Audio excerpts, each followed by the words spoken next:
પટેલ કપિલાબેન નારણભાઈ, મુખ્ય શિક્ષક લુણાસણ પ્રાથમિક શાળા, તાલુકો કડી, જિલ્લો મહેસાણા।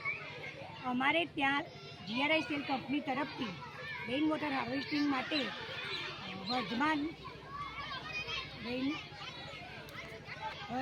એન્વાયરોટેક તરફથી રેઇન વોટર હાર્વેસ્ટિંગની જે સિસ્ટમ લગાવવામાં આવી છે એમાં કોઈ પ્રોબ્લેમ નથી।